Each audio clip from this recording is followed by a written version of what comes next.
Hello, everyone, and welcome to Continuing the Conversation, live from the APWA Congress trade show floor at the Expo Experience. My name is Emily Barta, and I'm your host for these Continuing the Conversations throughout the day, and thank you so very much for joining us. Now, welcome everyone that is sitting here with us in Denver. What we are doing is a four-way conversation with our industry speakers. So this is your opportunity to get your voices heard and your questions answered. And you have two ways of doing that. Either the old-fashioned way by raising your hand. Now we will bring a microphone over to you because we want to make sure that everyone can hear what you have to say. Or the new way, if you've got your smartphone handy, you can go ahead and send a tweet to hashtag APWA Expo. And you can actually see that hashtag up there on that plasma screen behind us. Now everyone at home, welcome and thank you for joining us. You have two ways to communicate with us as well. Either via Twitter with hashtag APWA Expo, which is at the top of your screen, or via that Q&A button. Now remember, that chat function is specifically for you to chat amongst yourself. So if you have a question, be sure to use the hashtag APWA Expo or the Ask a Question feature. And the first person that we're going to be having a conversation with today is the first person that you witnessed this morning. General Session Speaker Ian Hill from the Changing Point is here with us. Welcome. Morning, Emily. Thank you for inviting me. Thank you for being here. That was a very active Twitter stream this morning. A lot of people were capturing your comments and sharing them. From your perspective, because you kind of got to see out into the crowd, maybe not the Twitter stream, but what was the thing that you thought people took away the most, or what was your hope that they took away the most? Well, what I hope to convey to not only those that were in the audience, but those that were joining us across North America, was the value and importance of the role that they play within their communities. But that comes with a comma, and that they need to act like that. Yes. That they play a critical role in our society, and that they are in positions of influence, that we can create this attitudinal shift so that others understand the value and importance, so that the resources, the time, talent, and treasure can make the impact that we all hope that it makes. Well, and speaking of impact, one of the phrases that you said that was tweeted the most was, change starts with me. But it takes more than desire. It takes action. Talk to us about that. Well, we can hope for change, we can desire change, but at the end of the day, if I don't take all of that energy and put it into linear practice, nothing ever happens. It's interesting. There's a lot of discussion about hopefulness, but hope only comes when we hear or see of another individual or group do something that we think is implausible or improbable or seemingly impossible. Okay. Then we get some hope. Ergo, hope only comes through action. So if I want to do something that would create hope in another person, I better get off my big fat couch and get moving. Okay. Right? Well, now your session was titled Becoming a Community Builder, Leadership in Changing Times, and times are definitely changing. I'd love to hear from everybody out there. Ian just said talk about hope. What do you hope for in these changing times? What are some of the struggles that you're seeing in the public works community? And at home, let us know, what kind of struggles are you seeing, and what do you hope will change soon? Anyone here have anything they want to contribute? Any challenges you're experiencing that we can help you overcome? Anyone at home, go ahead and send a tweet or click that Ask a Question button. Emily, over the last year, I've had a chance to interact with close to 7,000 public work professionals all across North America. And I think one of the challenges that they face is this concept of getting things done.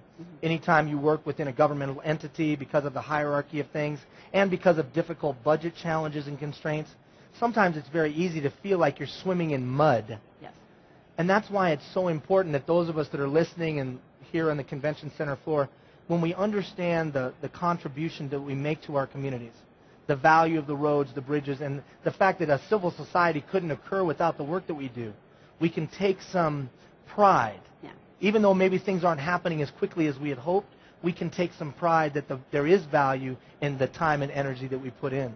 I know that that's something that most professionals are facing today, that it's a struggle to get things done. Well, and it's interesting. Yesterday, one of the consistent themes that kept cropping up is that public works makes life work. And unfortunately, sometimes the public doesn't understand what role the public works industry plays in their life. Yeah. You know, when we're talking about change, we're talking about hope, we're talking about action. You know, what can we as public works officials do to educate the public about what we do? Well, the first thing we can do is make sure that our internal teams understand their value and worth. You know, make sure that the people doing the job, well, they get it, they understand it. Well, do they really? And have we intentionally, and do we actively, and do we have systems in place to reinforce that importance? That's number one. And then the number two thing that we can do, it's very simple, very practical. Make a list of the people of influence within your sphere, people of influence within your community. Maybe it's an elected official, but maybe it's not. It doesn't have to be a person of prominence. Sometimes it's that business leader. Sometimes it's that person in the faith community. Sometimes it's the mom with the loudest mouth at the elementary school. But who are the people of influence in your township or in your community? And then make a list and then color code them. Red, they don't get it at all. They have no concept of public works. Yellow, they're indifferent. Kind of understand, but not really. Green, they get it and they're a champion. And then what I would commit myself to doing is having 100 coffees. What do you mean? 100 coffees with those people of influence to deliver the value and importance of public works message to them in a very real and personal way. With the goal being that over a 6-month period, I'm going to move them one notch. So to create an attitudinal shift, if we really want to create an attitudinal shift, then it's one person at a time. You say, well, that sounds like selling Tupperware. It is kind of like selling Tupperware. Because you have to start somewhere. But here's the deal. And you know, we talk about Twitter and we talk about Facebook and we want to talk about all that social media, but those are just conduits to build relationship. Yes. So my message to all of you there and all of you sitting here, if you want to create that attitudinal shift, back to your original question, which was, hey, how do we get people to get it? We get people to get it one person at a time. Identify the people of influence, color code them, 100 coffees, make sure you're building relationship, and after 6 months, you'll start to create that attitudinal shift amongst the people of influence within your community. One person at a time. What do we think? Do we think that this sounds doable? Absolutely it's doable. Yeah, we've got some shaking heads at home. Do we think this is doable? Send me a tweet and let us know. Who cares what they think? I just told you it's doable. Right? But we have to get everybody one person at a time. That's right. See? That's right. Now, the other thing that really came up yesterday is how much APWA believes in education. Yep. And another tweet that I saw as a result of your session this morning was education. Write it, read it, hear it, and do it. Help be better one step at a time. So a blended learning model, right? If you do any, I'm not the sharpest pencil in the box, not the brightest bulb in the chandelier, right? Dumb as a box of rocks. They used to call me box of rocks in high school because I was dumb as a box of rocks. But here's one thing that I learned. To learn. All behavioral science says you must approach it in a blended learning. Hear it, read it, write it, talk about it, think it, and do it. I'm more likely to retain it. So the beauty of what APWA offers from an educational standpoint is they have all that blended learning available. You can read material. You can access material on demand. You can participate in these live activities. You can go to a face-to-face workshop. They hit all the blended learning. Yes. So for adults to be a little bit better tomorrow than they were yesterday, they must take advantage of a blended learning opportunity. And APWA offers that. And it's also important, Emily, to recognize that this activity that we're doing right now, or the keynote address that was so artfully delivered by that phenomenally handsome man. I heard he was amazing. He's amazing. Awesome. Awesome. And the keynote address that will be delivered on Wednesday, phenomenal speaker. That's free, and it's APWA's commitment to the industry. Yes. And commitment to not just the directors, but the mid-level and the frontline employees. So when you talk about education, it's key to us being able to be successful in changing times, and APWA is filling that gap artfully. What about skills? You know, what kind of skills do all of us in the public works industry need to develop? Well, where are we lacking? There's two kind of competencies.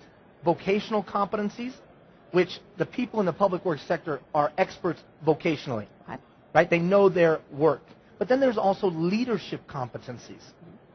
And unfortunately, the leadership competencies that made you effective before may not be the leadership competencies that makes you effective today. And to the chagrin of many, the leadership competencies that got me to the position that I'm at may not be the leadership competencies to win in the future. So what are they? One, I've got to be able to marshal human capital. All of a sudden, I've got a lot of people working with me and around me that don't look like me, talk like me, smell like me, eat what I eat, or go where I go.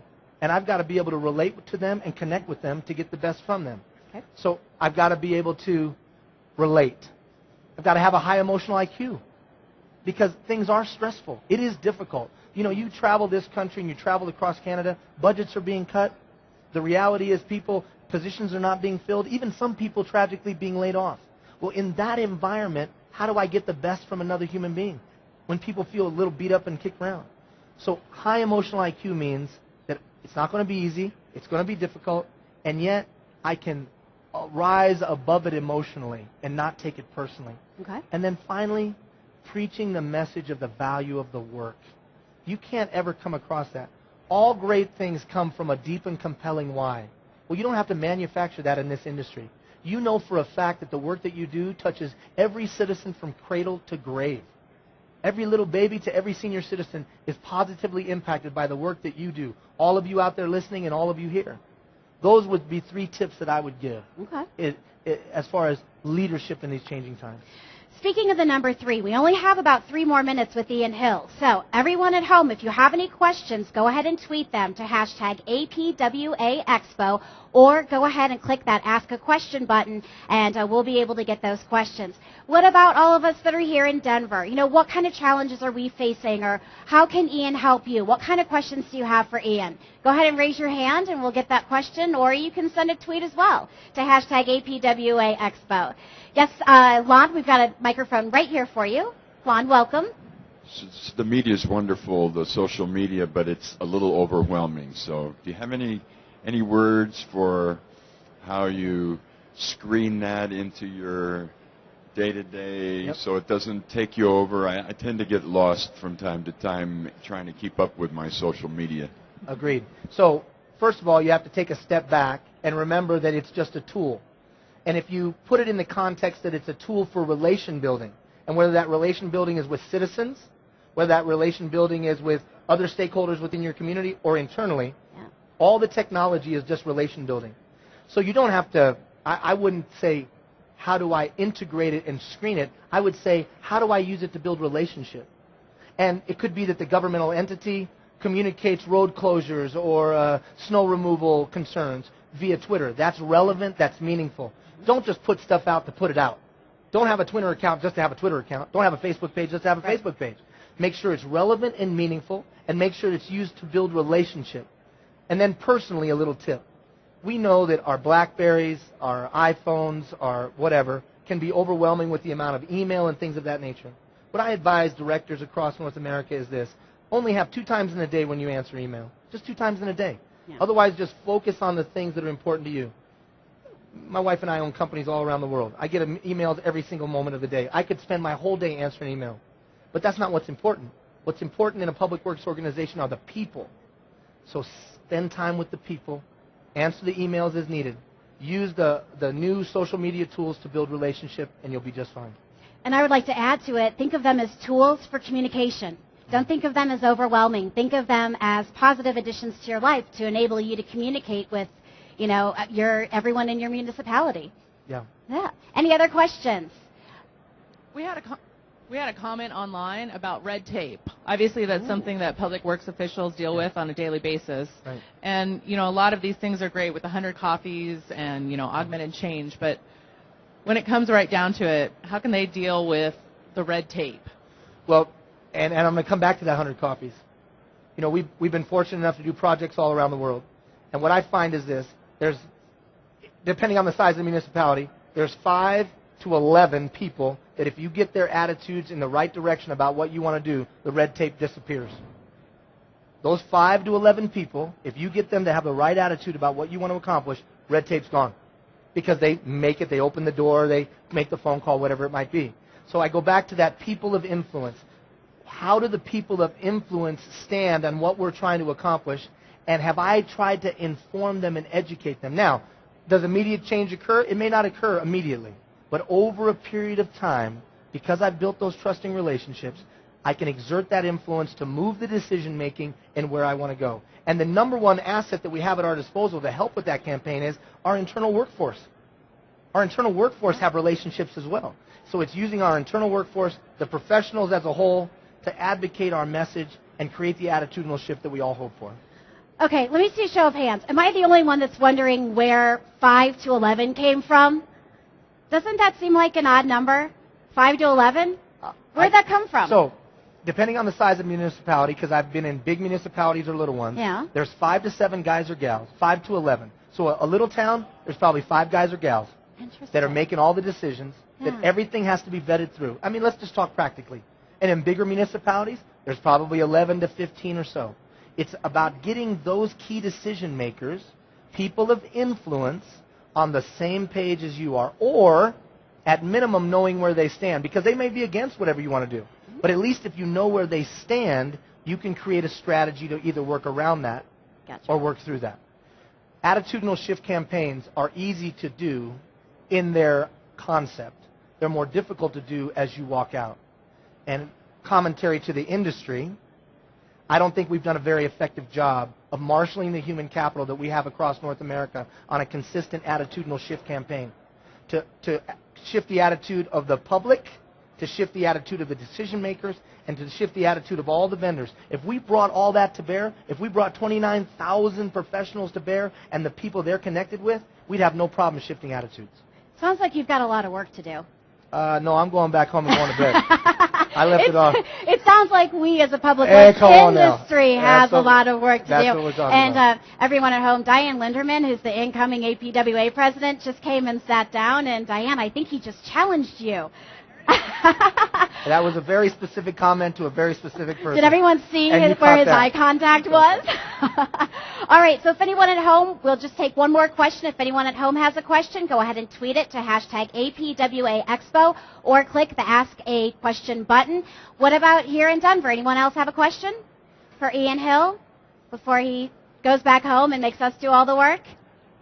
You know, I think a final comment that I'd like to make to everyone watching and everyone sitting here is that we are in challenging times, we're in critical times, but this specific sector has the skill sets necessary. Linear thinkers who know how to take something that wasn't and make it so. They know how to take a plan and bring it to fruition. They know how to work within budgets and deliver product on time and under budget. They know how to make good decisions, and they're sound linear thinkers. Those are the qualities of leaders that we need today. And for the most part, public works professionals know how to play good in the sandbox, if you know what I mean. So those are the critical skills that are needed today. So we turn to the public works arena, and the leaders within that arena specifically to help us work through the challenges that we face. They're up for the challenge, and I believe in my heart of hearts that they'll take it on and help us build a brighter tomorrow.